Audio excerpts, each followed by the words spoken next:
दोस्तों, मेरे चैनल सुख समृद्धि उपाय में आप सभी का हार्दिक स्वागत है। कार्तिक की सभी वीडियो मेरे चैनल पर हैं। सारी कहानियां, हर तरह की चीज मेरे कार्तिक से संबंधित सारी वीडियो हैं, जरूर देखिएगा। और सारे कार्तिक के अध्याय भी हैं। वीडियो उपयोगी लगे तो लाइक सब्सक्राइब जरूर करिएगा। आज मैं सुनाने जा रही हूँ 15वां अध्याय। बोल विष्णु भगवान की जय। हे महाराजा पृथु, इस प्रकार वह महाबली दैत्य मारा गया तो देवताओं ने सुखी होकर भगवान शिव की स्तुति की। बोले, हे देवाधिदेव, जलंधर को मारकर आपने हम पर बड़ा उपकार किया है और तीनों लोग सुखी हुए। मगर भोलेनाथ, एक अनर्थ हो रहा है। भगवान विष्णु वृंदा के तेज से प्रभावित हो सीला रूप होकर उसकी भस्म में लौट रहे हैं। किसी प्रकार उनका मोह दूर कीजिए। देवताओं की प्रार्थना सुनकर भगवान शिव बोले, हे देवगणों, तुम सब भगवान की योग माया की शरण में जाओ। भगवती योग माया ही इस संकट का हरण करेंगी। उनकी आज्ञा पाकर सभी देवता भगवती योग माया की स्तुति करने लगे। हे देवी, आप आदि शक्ति हैं, संपूर्ण चराचर की उत्पत्ति, पालन और संहार करने वाली हैं। हे मतेश्वरी, सतोगुण, रजोगुण और तमोगुण आपसे ही उत्पन्न हुए हैं। आपकी माया तो स्वयं ब्रह्मा जी भी नहीं जान सकते। आपको हमारा नमस्कार है। जिसके भक्तगण आनंद, अनादर और मोह को प्राप्त नहीं होते, ऐसी मूल प्रकृति वाली देवी को हमारा नमस्कार है। देवताओं की ऐसी स्तुति सुनकर भगवती योग माया ने प्रसन्न हो आकाशवाणी की, हे देवों, सतोगुण, रजोगुण और तमोगुण रूप गौरी, लक्ष्मी और सरस्वती मैं ही हूँ, अतः तुम उनकी शरण में जाओ। तब देवताओं ने योग माया को प्रणाम किया और देवी पार्वती, लक्ष्मी, सरस्वती जी की वंदना करने लगे। तब तीनों देवियों ने प्रकट होकर उन्हें 3 बीज दिए और कहा कि जहां विष्णु जी वृंदा की भस्म में लौट रहे हो, वहीं जाकर इन बीजों को बो दो। इससे ही तुम्हारा ही कार्य सिद्ध होगा। देवताओं ने वे बीज ले लिए और उसी स्थान पर जाकर बो दिया जहां वृंदा के मोह से भगवान विष्णु भस्म में लौट रहे थे। तत्पश्चात उन तीनों बीजों में से 3 पौधे उत्पन्न हुए। रजोगुण सरस्वती से आंवला, तमोगुण गौरी जी से तुलसी और सतोगुण लक्ष्मी से मालती। हे राजा पृथु, चूंकि लक्ष्मी जी ने ईर्ष्या युक्त होकर वह बीज दिया था, इसलिए भगवान की पूजा में मालती के पुष्प निषेध हैं, मगर आंवला और तुलसी भगवान को अति प्रिय है। हे राजा पृथु, इस प्रकार वृंदा ने वृक्ष रूप होकर भगवान शालिग्राम का सानिध्य प्राप्त किया। इसी कारण भगवान शालिग्राम की पूजा कार्तिक में तुलसी के मूल में होती है। हे राजन, जिस घर में तुलसी का वृक्ष होता है वहां यमदूत भी प्रवेश नहीं कर पाते। जो पुण्य गंगा तथा नर्मदा में स्नान से प्राप्त होता है, वही तुलसी पूजन से प्राप्त होता है। कोई मनुष्य कितना भी बड़ा पापी क्यों ना हो, यदि मरते समय उसके मुख में तुलसी मंजरी सहित गंगा जल डाल दिया जाए तो वह सब पापों से मुक्त होकर सीधा बैकुंठ को जाता है। जो मनुष्य आंवले और तुलसी की छाया में अपने पितरों का श्राद्ध करता है, उसके पितृ गुण मोक्ष को प्राप्त होते हैं। जो मनुष्य मंजरी युक्त तुलसी दल और आंवले का फल मुख में रखता है, वह विष्णु भगवान की कृपा का अधिकारी बनता है। जो मनुष्य कार्तिक मास में आंवले की छाया में ब्राह्मण और संतों को भोजन कराकर श्रद्धा सहित स्वयं प्रसाद ग्रहण करता है और रुद्राक्ष की माला द्वारा द्वादश मंत्र ओम नमो भगवते वासुदेवाय जाप करता है, उसे सहर्ष ही चारों पुरुषार्थों अर्थात धर्म, अर्थ, काम, मोक्ष की प्राप्ति होती है। हे राजन, तुलसी और आंवले की महिमा का बखान तो स्वयं ब्रह्मा जी भी नहीं कर सकते। जो कोई श्रद्धा भक्ति से इस कथा को पढ़ता सुनता है, वह भी अंत काल में मोक्ष का अधिकारी बनता है। बोल विष्णु भगवान की जय। 16वां अध्याय।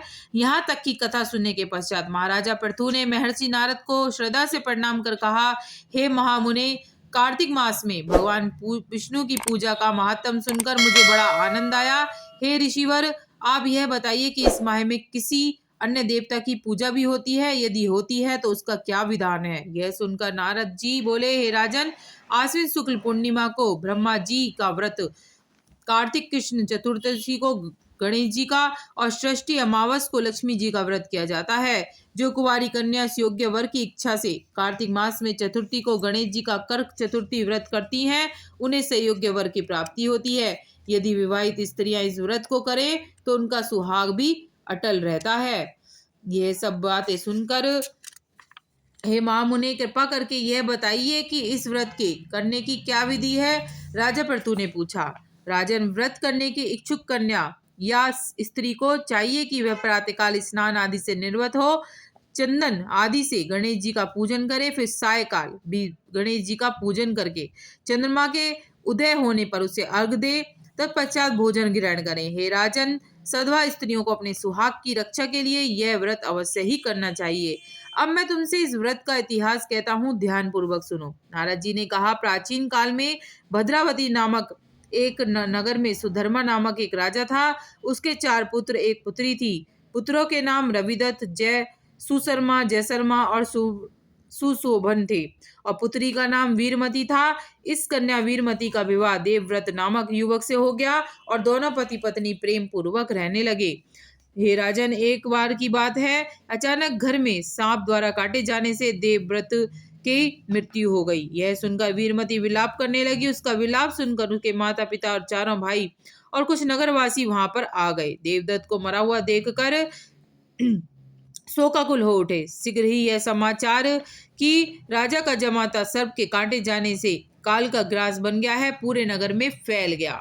उसी समय पुलत्स्य मुनि अचानक ही वहां पहुंचे और समाचार पाकर राजभवन गए। उन्हें देखकर राजा ने हाथ जोड़कर उनका अभिवादन किया और दुखी स्वर से बोले, महाराज, कौन से पाप कर्म से मेरे ये कन्या युवावस्था में ही विधवा हो गई। अब तब त्रिकालदर्शी महर्षि पुलत्स्य ने कहा, हे राजन, संकल्प लेकर भी तुम्हारी कन्या ने भगवान गणेश की व्रत की उपेक्षा की है, जिसके कारण यह वैधव्य को प्राप्त हुई है।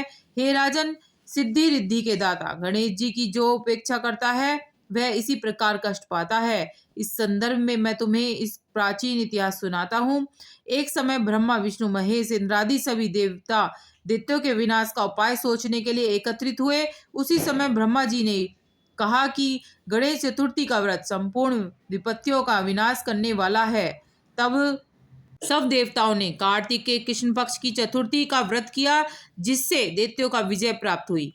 तत्पश्चात सब देवताओं ने गणेश जी से कहा कि हे विघ्नहर्ता, आपकी कृपा से हमने विजय प्राप्त की है, अब आप कृपा करके वर मांगिए। तब गणेश जी ने कहा, हे देवो, यह वरदान दो कि जो स्त्री कार्तिक शुक्ल पक्ष की चतुर्थी का व्रत पूरी श्रद्धा और भक्ति से करे, उस पर सभी देवों की कृपा हो और उसका सुहाग चिरंजीव हो। देवताओं ने ऐसा ही वरदान दिया। इसलिए हे राजन, यह व्रत सभी सधवा स्त्रियों को करना चाहिए। महर्षि पुलत्स्य ने कहा, हे राजन, यदि तुम्हारी पुत्री अभी इस व्रत को करने का संकल्प ले और करे तो उसका पति भी जीवित हो जाएगा। यह कहकर महर्षि पुलत्स्य वहां से प्रस्थान कर गए। तत्पश्चात राजा ने अपने जमाता का शव तेल में सुरक्षित रखवा दिया। इसके बाद जब कार्तिक मास आया तो उनकी पुत्री ने विधिवत कर्क चतुर्थी का व्रत किया और अध्यापन करने के ब्राह्मणों को भोजन कराया तथा श्रद्धा से दान दक्षिणा दे कर संतुष्ट किया, जिसके सुफल से उसका मृतक पति जीवित हो उठा। श्री नारद जी ने कहा कि राजन, जो मनुष्य श्रद्धा पूर्वक विधि विधान से गणेश जी का पूजन करते हैं तथा व्रत रखते हैं, वे हर प्रकार के सुख भोग कर अंत काल में देवलोक को जाते हैं। बोल विष्णु भगवान की जय। 17वां अध्याय। सूजी बोले, हे मुनिगणों, एक बार श्री नारद जी ने समस्त वेदों के ज्ञाता व्यास जी से पूछा, हे व्यास जी, ब्रह्मचारी, गृहस्थ, वानप्रस्थी और सन्यासी, इन चारों आश्रमों में गृहस्थ आश्रम को ही श्रेष्ठ क्यों माना जाता है? इस संबंध में जानने की मेरी प्रबल इच्छा है। हे महर्षि, आप तो स्वयं ज्ञाता हैं, किंतु फिर भी आपने पूछा है तो मैं आपको बताता हूँ। जैसे सभी नदियों में समुद्र आश्रय पाती है और जैसे जीव माता का आश्रय पाकर जीवित रहते हैं, वैसे ही भिक्षुक, सन्यासी, ब्रह्मचारी, यात्री, विद्यार्थी और जीविका से रहित व्यक्ति गृहस्थों का आश्रय पाकर सुख पाते हैं। इस संबंध में मैं तुम्हें एक प्राचीन कथा सुनाता हूँ। प्राचीन काल में उत्तानपाद नामक एक राजा था, जिसका उत्तम नामक एक पुत्र था, जो बड़ा ही बलवान किंतु मदिरा पान का व्यसनी था। उसकी स्त्री का नाम बहुला था। राजा के पुत्र का नाम उत्तम था। राजा उत्तम अपनी पत्नी बहुला से अत्यधिक प्रेम करता था। एक बार राजा उत्तम ने वेश्या का नृत्य देखते हुए मदिरा पान किया और अपनी पत्नी से भी मदिरा पीने की जिद करने लगा, किंतु उसकी पत्नी ने ऐसा करने से स्पष्ट इनकार कर दिया। इस पर राजा उत्तम ने क्रोधित हो उसका त्याग कर दिया और वन में छुड़वा दिया। किंतु जब वह मदिरा के प्रभाव से मुक्त हुआ तो उसे अपने किए पर बड़ा ही पछतावा हुआ, किंतु अब रानी का वियोग सहने के अतिरिक्त और क्या ही किया जा सकता था। इसके उपरांत उसने दूसरा विवाह नहीं किया और रानी के वियोग का दर्द हृदय में लिए राजकाज का कार्य में लीन हो गया। एक दिन एक ब्राह्मण उसके पास आया और बोला, हे राजन, मैं बेहद दुखी हूँ। किसी ने मेरी स्त्री का हरण कर लिया है। अब आप ही ढूंढ कर लाओ। हे ब्राह्मण देव, मैं भला उसे कैसे ढूंढ कर ला सकता हूँ?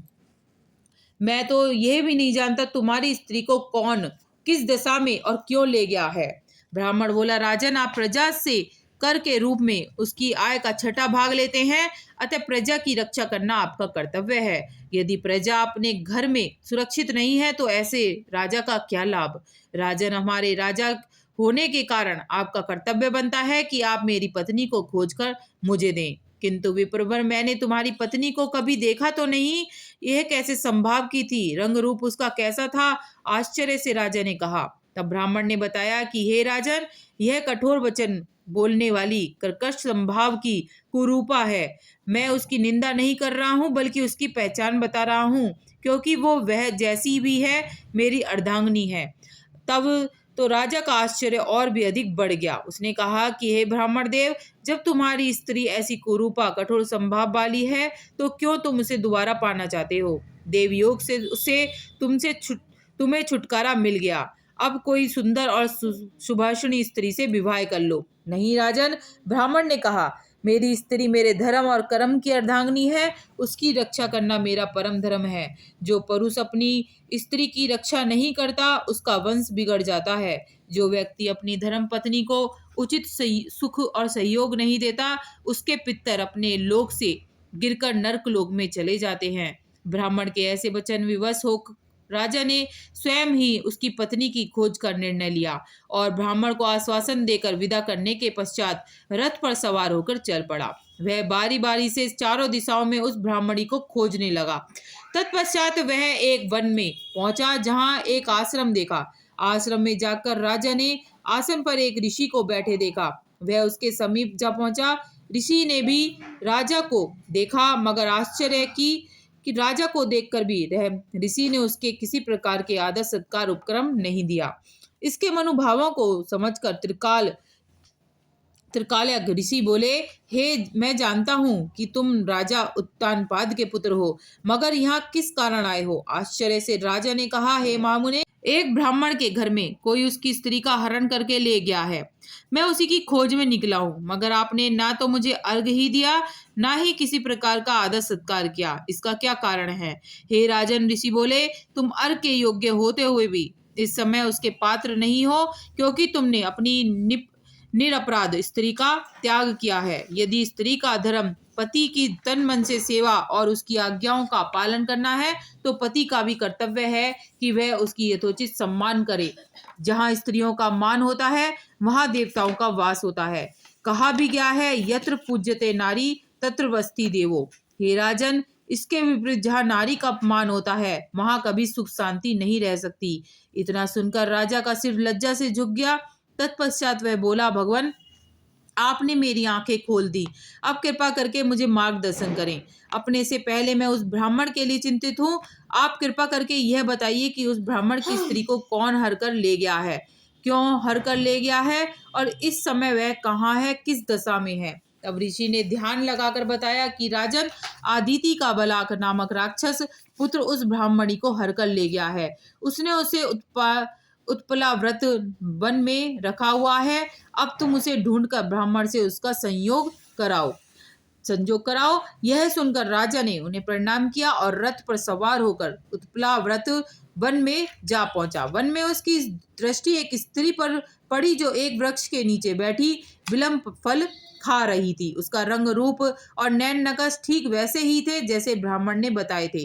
अतः उसे देखते ही राजा ने पहचान लिया कि यही उस ब्राह्मण की स्त्री। उसके निकट जाकर अपनी शंका के समाधान हेतु राजा ने पूछा, हे कल्याणी, तुम कौन हो? इस वन में क्यों आई हो? हे राजन, मैं अतिरात्र की पुत्री और विलास पुत्र की पत्नी हूँ। मैं अपनी घर में सो रही थी और बलाक नामक एक राक्षस ने मेरा हरण कर लिया और यहाँ ले आया। यहाँ लाने के बाद ना तो उसने मुझे किसी प्रकार का कष्ट किया और ना ही मेरे सतीत्व नष्ट करने की चेष्टा की। इतना होने पर भी राजन, मैं अपने पति के वियोग के कारण बहुत दुखी हूँ।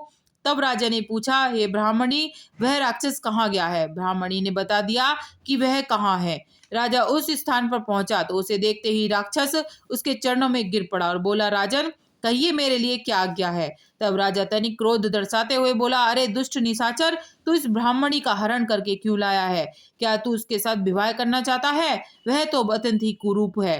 यदि तू उसे खाने भक्षण की इच्छा से लेकर आया है तो भी बता। राजन, मेरे घर में अनेक रूपवती अप्सराएं हैं। उनके अतिरिक्त मैंने किसी भी स्त्री को भोग की इच्छा नहीं की और ना ही मांस भक्षण करता हूँ।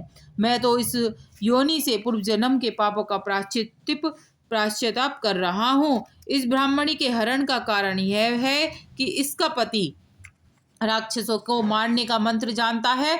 जब हम यज्ञ का अन्न ग्रहण करने जाते हैं तो हमें भगा देता है, क्योंकि अधिकांश यज्ञों का आचार्य वही बनता है। इसी कारण उसे दुखी करने के उद्देश्य से मैं उसकी पत्नी का हरण कर लाया हूँ, क्योंकि शास्त्रों के नियम अनुसार स्त्री के बिना पुरुष को कोई भी धार्मिक कर्म करने का अधिकार नहीं है।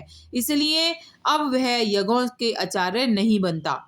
राक्षस की बातें सुनकर राजा को लगा कि पत्नी के संदर्भ में परोक्ष रूप से वह भी उसकी निंदा कर रहा है। मुनि ने भी स्त्री के त्याग के कारण ही मुझे अर्घ के योग्य नहीं माना। राजा को विचार मगन देखकर राक्षस पूर्ण बोला, हे राजन, मैं आपकी प्रत्येक आज्ञा का पालन करूंगा। आप आज्ञा दे, मैं क्या करूं? अब तब राजन ने आज्ञा दी कि तुम उस ब्राह्मणी को उसके घर पहुंचा दो और फिर जब भी तुम्हें याद करूं तुम मेरे पास आना। आज्ञा पाते ही राक्षस ब्राह्मणी को लेकर चल दिया। उसके जाने के बाद राजा सोचने लगा, मैंने अपनी निर्दोष पत्नी का त्याग करके बड़ा भारी अपराध किया है। अब मैं ऐसा क्या कर्म करूं जिससे इस पाप को मैं छुटकारा पाऊं? तब मन में विचार विमर्श कर राजा पुनः उन्हीं मुनि के आश्रम में पहुंचा और उससे अपने मन की बात कही। मुनि ने कहा, हे राजन, पुरुष के लिए स्त्री धर्म, अर्थ, काम, मोक्ष की देने वाली है। इतना ही नहीं, स्त्री के बिना लोक और परलोक में कहीं भी सुख की प्राप्ति नहीं होती है। स्त्री भले ही कुरूपा, रोगी, मूर्ख, दरिद्री, बुरे स्वभाव की क्यों ना हो, पुरुष को उसका सम्मान करना चाहिए। हे महाराज, पत्नी को त्यागने का यह अपराध तो अब मुझसे हो गया है, किंतु अब आगे का मार्ग बताइए कि इस पाप का प्रायश्चिताप कैसे करा जाए। मैं क्या ऐसा कर्म करूं जिससे इस पाप से मुझे मुक्ति मिले? हे राजन, तुम्हें अपनी पत्नी से क्षमा मांगनी चाहिए। किंतु महाराज, मैं तो यह भी नहीं जानता कि वह कहाँ पर और किस स्थिति में है, जीवित भी है या मर गई। हे राजन, मुनि ने बताया कि तुम्हारी स्त्री जीवित है और नागलोक में है। उसे अकेली वन में विचरते देख सतापात नामक नाग उसे लेकर लोक में चला गया अपने, और यहाँ उसकी नंदा नामक कन्या ने उसे घर में छिपा रखा है। तुम्हें उसे वहां से मुक्त करवाना होगा। इस प्रकार राजा मुनि को प्रणाम कर वापस आ गया। अपने महल में आकर उसने बलाक को याद किया, जो तुरंत ही उसके समक्ष उपस्थित हुआ। राजा ने उसे नागलोक में अपनी पत्नी को मुक्त कराकर लाने का आदेश दिया। आज्ञा पाते ही बलाक नागलोक की ओर प्रस्थान कर गया। तभी अपनी पत्नी को पाकर ब्राह्मण भी राजा को धन्यवाद देने आया। अपनी पत्नी को पाकर वह अत्यधिक प्रेम प्रसन्न था। तभी बलाक उसकी पत्नी को भी नागलोक से ले आया, और जिसे प्रसन्न होकर राजा अत्यधिक प्रसन्न हुआ पाकर, और उसने उससे अपने आचरण के लिए क्षमा मांगी। फिर दोनों सुखपूर्वक रहने लगे।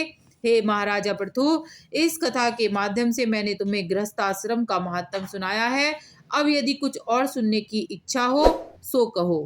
विष्णु भगवान की जय। वीडियो पर लगे तो लाइक सब्सक्राइब जरूर करिएगा।